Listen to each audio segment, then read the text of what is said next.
There is a moment when life doesn't break, it continues.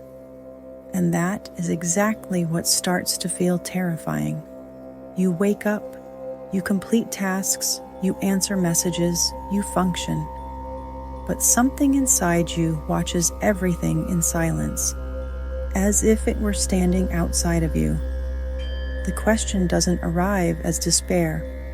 It arrives as estrangement. Is this what I was trying so hard to keep alive? Existential crises rarely announce themselves. They infiltrate, becoming chronic exhaustion, irritation without a clear cause, or the constant sensation that you're late, even when you don't know where you're supposed to be going. And no, this crisis is not the same for everyone. It chooses different entry points for each mind. Each personality has a specific place where reality begins to fracture. Maybe, as you listen, something starts to click a little too early. Keep going. The discomfort is part of it. There is a mind that collapses when everything becomes quiet. Silence confronts it. Pause threatens it. When there is no urgency, it feels like it disappears. When there is no challenge, it wonders if it still exists. It doesn't fear failure. It fears stagnation, because stopping means facing emptiness. Its identity was built in motion, in action, in being necessary. But when the world slows down, a thought emerges that no one dares to say out loud. If I'm not doing something, am I still someone? Healing doesn't come from the next goal. It comes from the uncomfortable acceptance that existence does not require performance. The fear holding this crisis together is the fear of irrelevance. This is the psychological abyss of Aries. There is another mind that watches time as a constant threat. Nothing feels safe. Nothing feels permanent. It doesn't fear sudden change. It fears silent erosion, an ending that happens slowly while no one notices. It builds, accumulates, protects, not out of greed, but out of terror. Because deep down, it believes everything will eventually be taken away. The recurring thought is simple and cruel. If everything ends, why get attached? Healing begins when this mind accepts what it avoids the most. Nothing can be held forever. The fear here is the fear of impermanence. This is the existential crisis of Taurus. There is also the hyperactive mind. It never rests. It never goes quiet. Thoughts overlap, ideas compete, and silence becomes unbearable. It doesn't suffer from lack of human contact. It suffers from never feeling truly understood. The question isn't emotional, it's cognitive. Does anyone actually reach me? The fear is not physical loneliness. It's mental confinement, being trapped inside one's own mind. Healing isn't found in thinking better. It's found in allowing oneself to be understood imperfectly.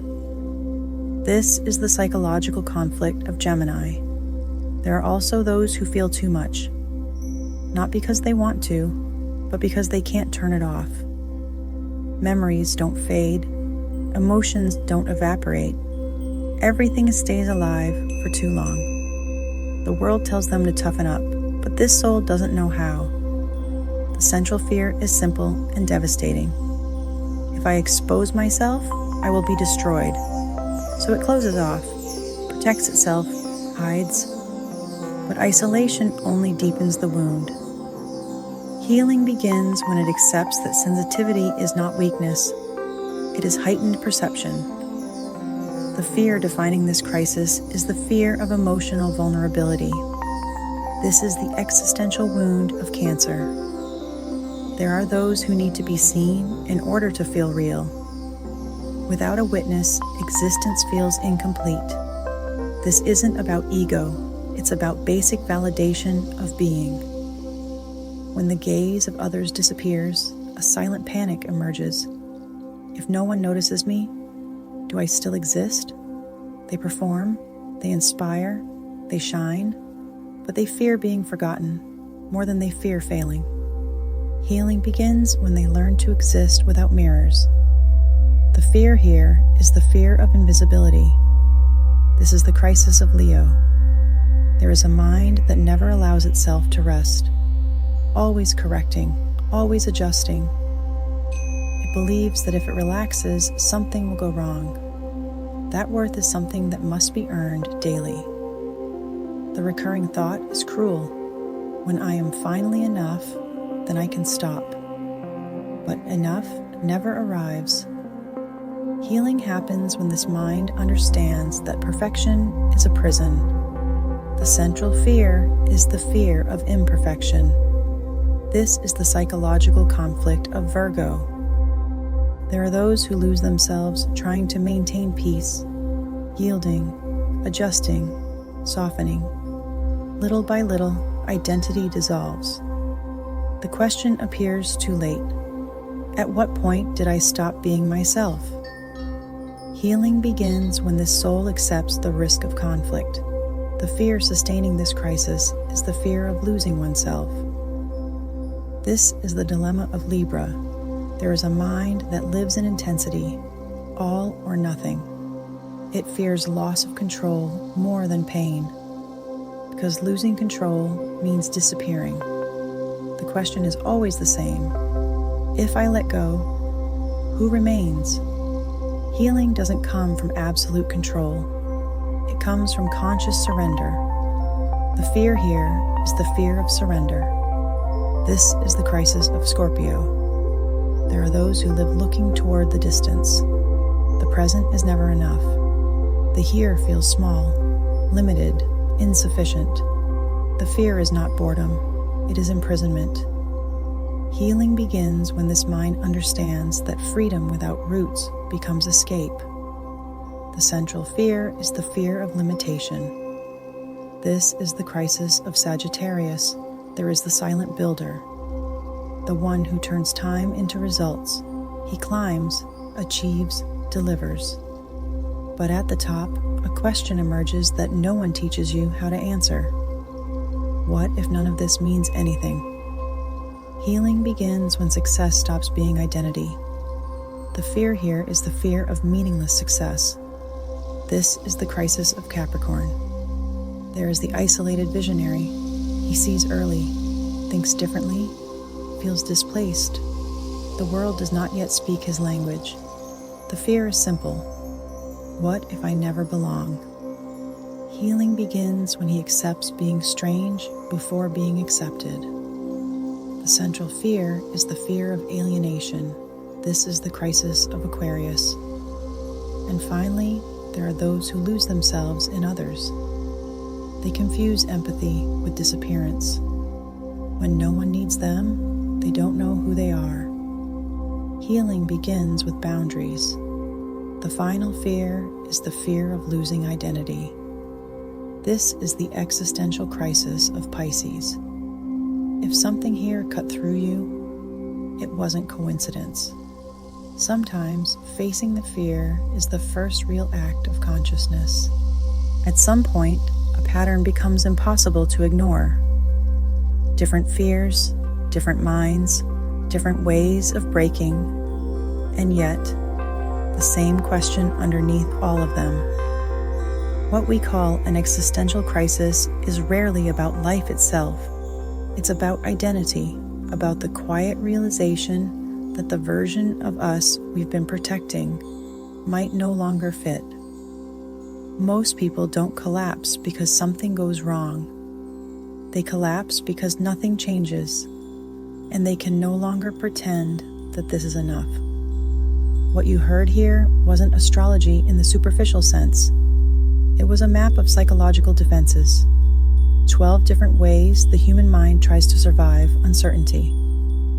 Some cling to motion, some cling to control, some cling to recognition, some dissolve themselves to avoid abandonment.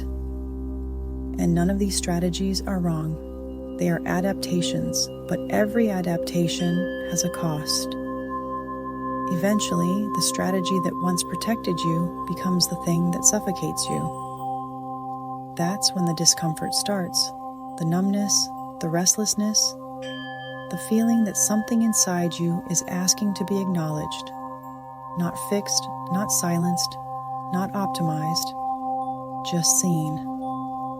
Most people never slow down long enough to listen. They distract themselves, they scroll, they chase the next goal, they call it productivity, ambition, growth. But deep down, they know. The crisis keeps returning because it's not an error, it's a signal. A signal that the life you're living and the self you actually are drifting apart. And here's the uncomfortable truth. There is no version of life where fear disappears. There is only the version where you finally understand which fear is driving you. Awareness doesn't remove the fear. It changes your relationship with it. Once you can name it, it stops running your life from the shadows. That's why this felt personal. That's why certain parts lingered longer than others.